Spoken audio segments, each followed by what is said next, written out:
Here's the last record in the file. What about the sensitive material from several years ago Montrose told us about? Mysteriously missing. Christmas Day, huh?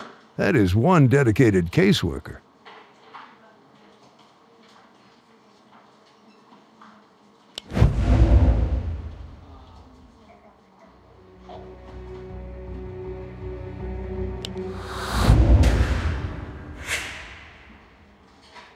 That's one lying caseworker. We got a ticket says Aaron Bauer was at the top of the World Trade Center at 2 that afternoon. This report's a complete fabrication, no question. But who do we indict? Simplest thing would be to go after the caseworker, but... Montrose says he prefers to be the point of contact with the city. Then let's give him what he wants.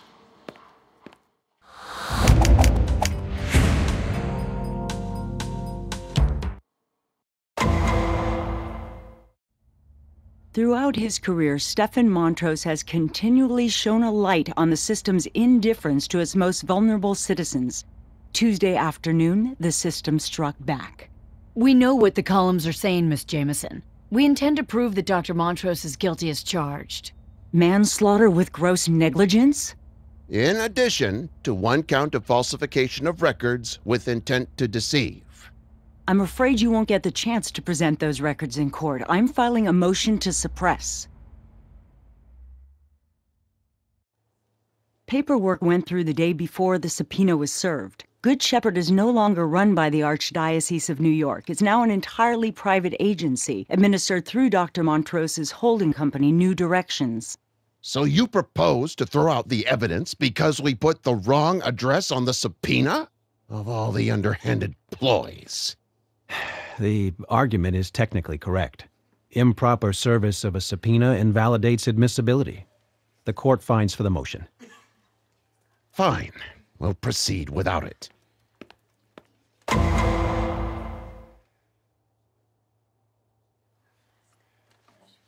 Dr. Montrose, we've heard in graphic detail about the final days of Aaron Bauer. It's natural to feel pity and perhaps even outrage over the manner in which he died.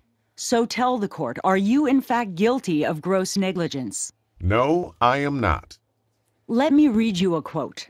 Neglect is built into our current welfare system. The client is a mere asset to be kept or traded as it benefits the agency. You're reading to me from my own book, The Empty High Chair, published last spring. My agency is different.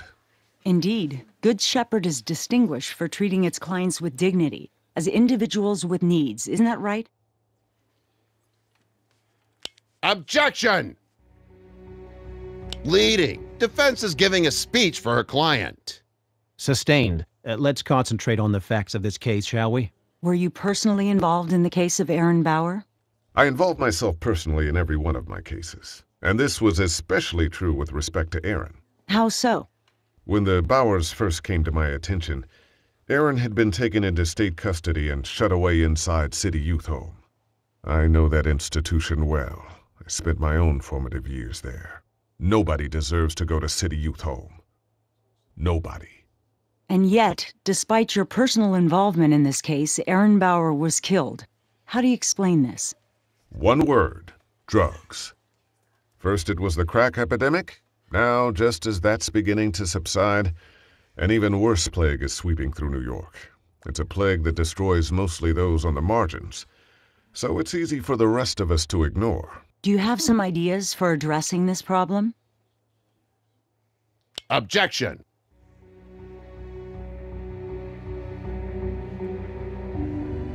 Immaterial. The defendant is changing the subject. Sustained. Please strike that last statement from the testimony. New York City is not on trial here. Jenna Bauer lapsed back into addiction, unbeknownst to you, although your caseworker visited her as recently as Christmas Day. I'm afraid that's correct. In spite of our vigilance, in spite of intensive therapy, the siren call of crystal meth proved too much for her. And once she began using again, she quickly became a danger to her son. How did she manage to pull the wool over your eyes? It's one of the most insidious aspects of the syndrome. I've seen it many times. The addict puts up a false front of normalcy, a front that can fool even a trained observer. One last question. Has this tragedy caused you to re-examine your practice? Naturally, we're thoroughly reviewing our procedures. We exist to serve our clients. The death of one impoverishes us all. Of course. Thank you, Dr. Montrose. Your witness, Mr. McCoy.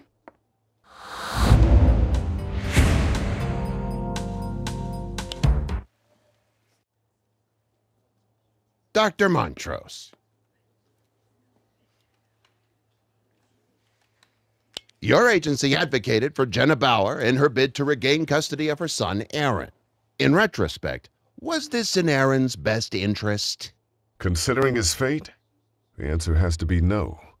But hindsight is always 20/20. At the time, you believed the opposite to be self-evident, right? Every mother deserves to retain the custody of her children? We weighed the pros and cons of Jenna Bauer's case, and we came to the conclusion that she deserved a second chance. Perhaps if we'd had more facts at our disposal, we would have agreed with the city's decision.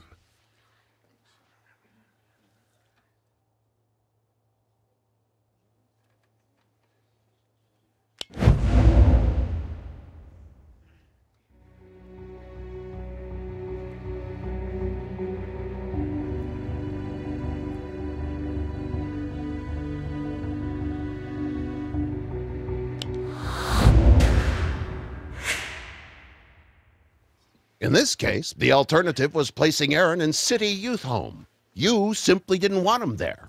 Dr. Montrose, have you ever signed off on moving a child from his parents' custody into the institutional foster care system?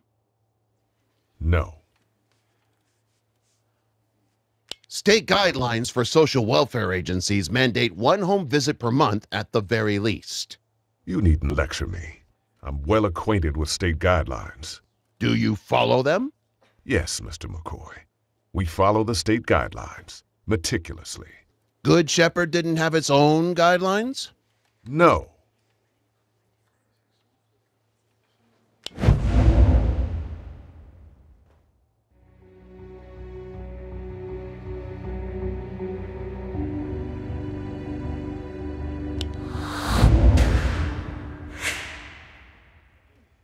Didn't you tell the detectives that Good Shepherd makes its own guidelines? I don't recall saying anything of the sort. Think back, Dr. Montrose.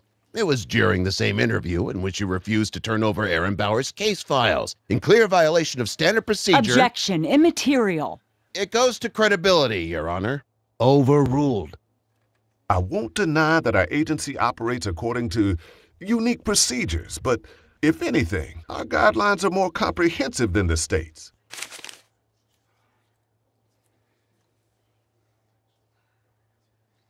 You've heard Detective Curtis's account of what he found in Jenna Bauer's apartment, and you've seen the pictures.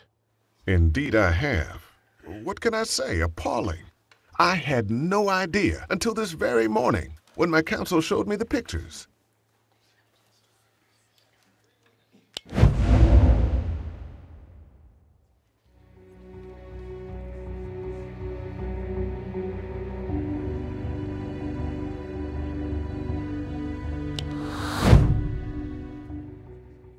You're the expert, Dr. Montrose. Do you think it's possible for conditions to degenerate that rapidly in a mere 8 days? It's possible, I suppose. But I have to admit, if I were an outside observer, I'd find it a difficult story to swallow. Indeed, if it weren't for my faith in my employer, Miss Schuyler, I'd be inclined to think it was a story. Really? No further questions, Your Honor.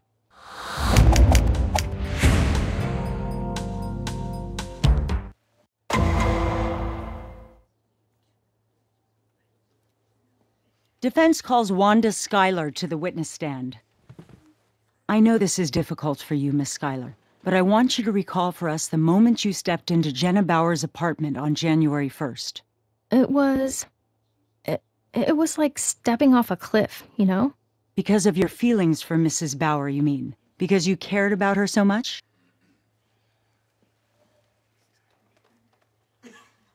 Objection! Leading. Sustained. Would you say you had a personal connection with Aaron Bauer? Yes, I did. Aaron, he was a great kid. Talented, you know. He wanted to be a comic book artist when he grew up. He and I had a little private game where he pretended I was a superhero. But he didn't say or do anything in the last few months to indicate his home life was deteriorating? No, you know how boys can be at his age. Stoic. He probably thought it would be unmanly or disloyal to tattle on his mom. Objection! The witness is speculating about the victim's motivations. Sustained. Please confine yourself to your own impressions. How long have you been employed with Good Shepherd, Miss Schuyler? It'll be 3 years in April. And in that time, has Dr. Montrose ever encouraged you to be negligent in your duties? Not at all, no. Dr. Montrose is an inspiration. He knows firsthand how broken the system is, and he's completely passionate about reforming it. It's energizing. I only wish... I just wish this hadn't happened to him. I mean, to all of us. Of course. We all do. Your witness.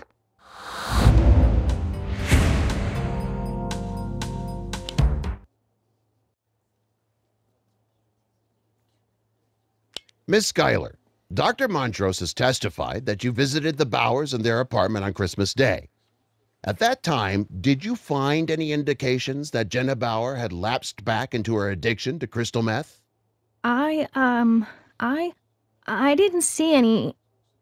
I never made that visit. I don't have an excuse.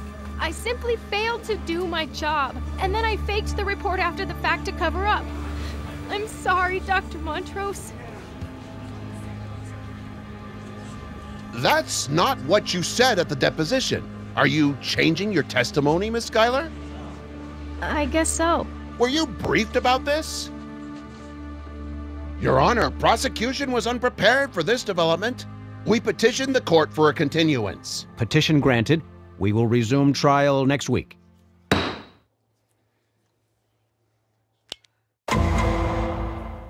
I've been at the bar 30 years, Miss Jameson, but I don't think I've ever witnessed such a blatantly unethical maneuver. Instructing a witness to change her testimony without altering the deposition. You have no grounds for accusing me of complicity. You'd better hope I don't find any. Now, why are you protecting Dr. Montrose? Don't let yourself be intimidated, Miss Schuyler. You don't have to answer anything. No, but you do have to go to jail if you're found guilty of falsifying documents. We need you to come clean. Please. Listen, state guidelines exist for a reason. If we allow the director of a high-profile agency to operate by his own rules, we're setting a terrible precedent. Look, it's obvious you care about your job. Social work is your passion. Do you really want to throw away your career? If you're telling the truth about forging that report, then you must have lied when you said you cared about Aaron. That's not true. I did care. We had a bond.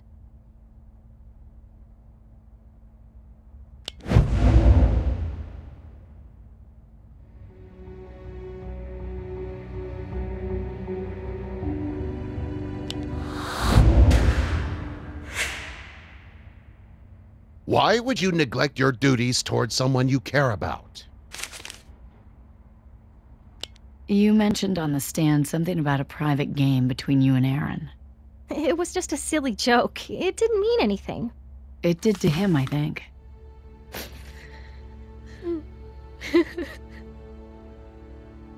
You were his hero, but you failed. You have to understand. Wanda, be quiet. I can't. You know I believe in Dr. Montrose, but I just can't. You'd better go. I represent you. Not anymore.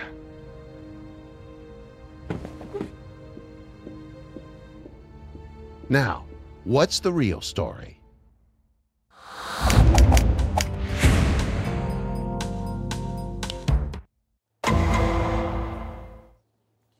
Miss Schuyler, I hold here your personal copy of a visitation report dated December 25th, signed by you and Dr. Montrose.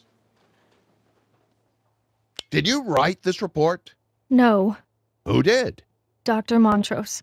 But this is your signature. Yes.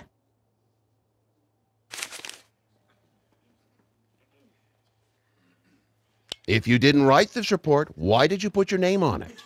He said, Dr. Montrose told me the city wanted to use the Bauer tragedy as a pretext for legal action, taking over the agency. Putting my name on that document was the only way to save it.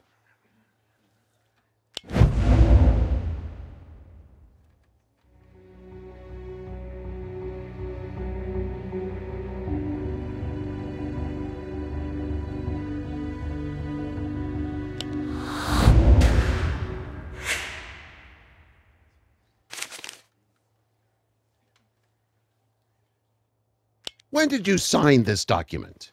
January 2nd. The day after you discovered Aaron Bauer was dead. Uh-huh. Why do you think Dr. Montrose ordered you to perpetrate this fraud? Objection! Prosecution is asking the witness to speculate on the defendant's motives. Objection sustained. When did you last visit Jenna and Aaron Bauer? Last spring? 8 months ago.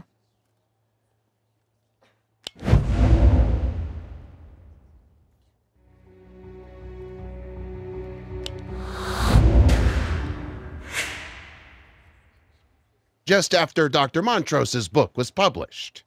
Yes, that's when things started getting really crazy for all of us. We were flooded with new clients. There was no way we could keep up with them. And then one day, Dr. Montrose called us into his office and told us about his new early graduation program. Tell us about Dr. Montrose's early graduation program. He said he determined that a number of our clients no longer needed our services. According to state guidelines. No, according to his own guidelines. He called them his early graduates. He mailed each of them a certificate and a one-time payment of $1,000 in exchange for... In exchange for them keeping quiet. Yes. Your witness.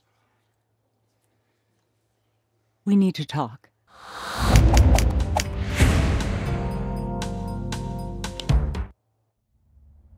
Ready to cut a deal? My fate is immaterial, Mr. McCoy. My sole concern is to keep the reform movement from falling apart. Very noble. What are you proposing? Dr. Montrose pleads to negligence and serves a 12-month probation. He agrees to step aside and allow an acting director to run Good Shepherd for the length of the term. Oh, what an example of self-sacrifice that is. I've got a better idea, Dr. Montrose. Looks like we're fighting this one to the end. See you in court, McCoy.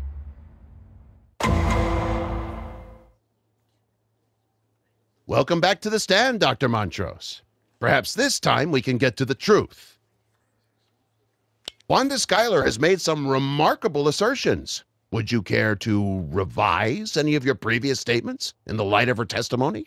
Well, clearly I was mistaken in claiming that Good Shepherd did everything it could to avert this tragedy. The caseworker assigned to the Bauers was negligent, criminally negligent. Were you aware of her negligence? Did you in fact order her to stop making home visits? Self-serving lies. I'm guilty of trusting in her professionalism, nothing else. I'm a very busy man, Mr. McCoy. I don't get personally involved in every case.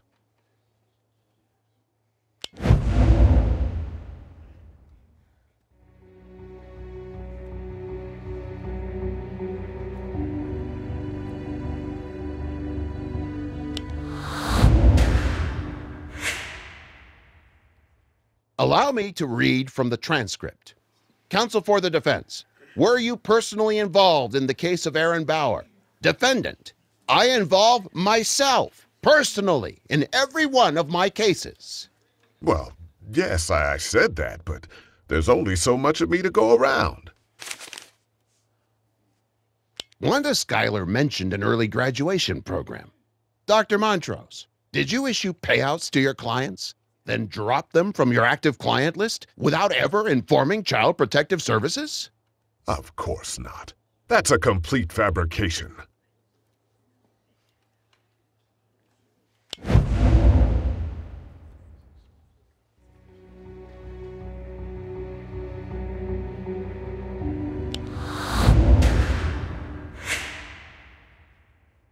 Your Honor, I would like to submit People's Exhibit D into evidence. A receipt for a $1,000 check issued to Jenna Bauer by the defendant's holding company, New Directions.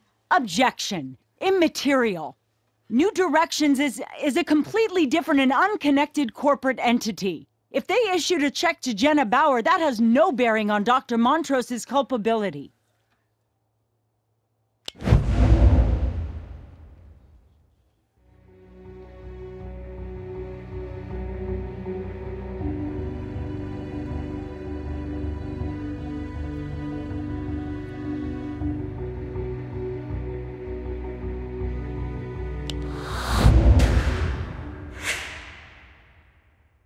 Hardly immaterial, Your Honor.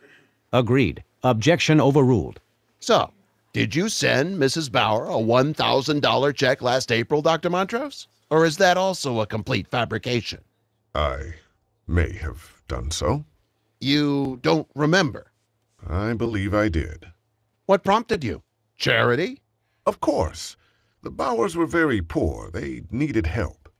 Yes, they did. But you gave them cash.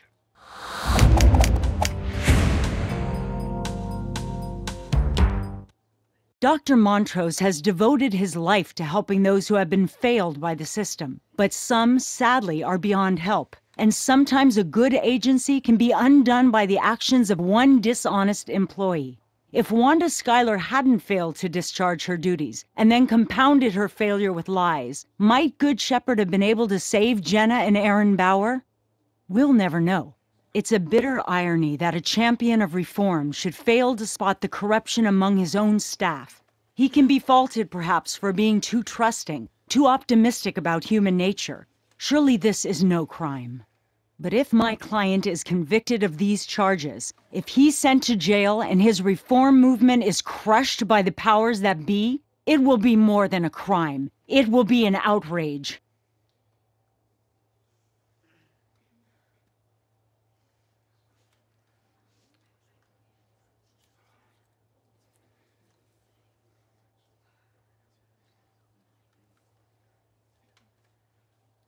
Dr. Montrose made his name arguing that our welfare system treats its clients like numbers. He proposed to treat them with dignity as individuals. His message resonated with millions, and he became famous. But the demands of celebrity caused him to neglect his own principles. In the end, his own clients were reduced to numbers. Numbers on checks.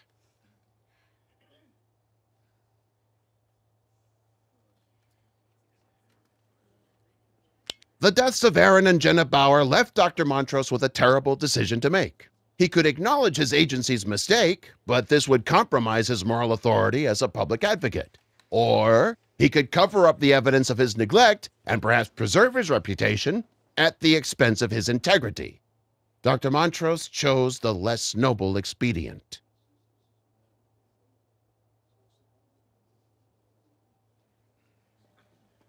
Children belong with their parents. This is a sentiment that resonates with us, and we can be grateful that Dr. Montrose's advocacy has helped push our welfare system to take the claims of parents more seriously. But not every individual case conforms to the ideal. In the case of Jenna and Aaron Bauer, the defendant's ideals blinded him to the realities of the case and led him to make a serious error. What causes people to commit crimes of gross negligence? I've run across many motives in my day: resentment, greed, indifference, callousness. Dr. Montrose is motivated to make the world a better place. His good intentions, it seems, have blinded him to the evil he has perpetrated. That's what makes him a tragic figure and a dangerous one. And that's why it's so imperative that justice be done. Have you reached a verdict? We have, Your Honor. In the case of gross negligence, we find the defendant, Stephen Montrose, guilty as charged. In the case of manslaughter... Another victory for truth and justice. Is it? Good Shepherd will go into receivership, and before long it'll be just another child welfare agency. Montrose was a fraud, Jack. He got what he deserves. But does his movement deserve to die? How many parents are going to lose their kids as a result of this decision? Hey, it's not our job to second guess. Our job is to call them as we seize them and trust that it'll all work out in the end. Come on, let's get a drink. Allison, you look great. I feel great.